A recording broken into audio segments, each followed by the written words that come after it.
colonial powers setting up shop in Taiwan. The first started with the Dutch in the 1600s and the Spanish up north. And then later on the Ming, the Japanese came and forced people out of their mountain homes because they wanted to get access to resources.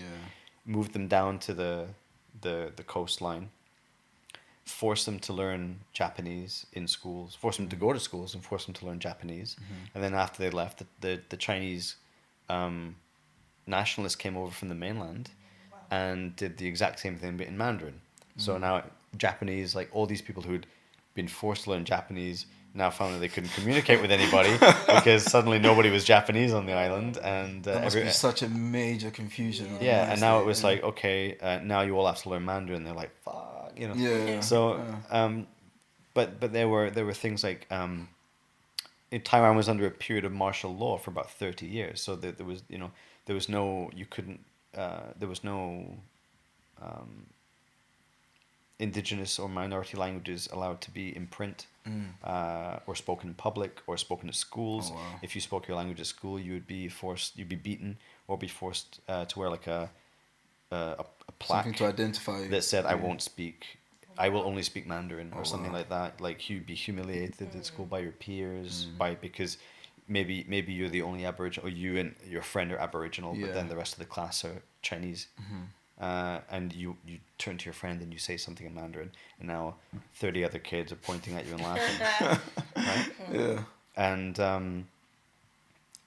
this happened en masse throughout the entire country. Wow. And I mean, and that wasn't even that bad. If you look at places like Australia, you had kidnappings. You had the white Australian government would forcibly take Aboriginal children away from their families and put them in boarding schools to educate them, to civilize them. By civilized, we mean by cleansing them of their original culture. And by civilizing, I mean westernizing. Yeah, pretty much. But after that, after they were, say, westernized or civilized, and they lost their languages and they could only speak English, and they had completely cut ties with their family linguistically, culturally, they were still heavily marginalized because they were Aboriginal. Yeah. They were dirty, they were stupid, they were this and that. They couldn't get a job. They were only like manual labor, and so heavily marginalized in society. Yeah. And so my point is, how can you value your language and your culture when it's been institutionally beaten out of you for generations?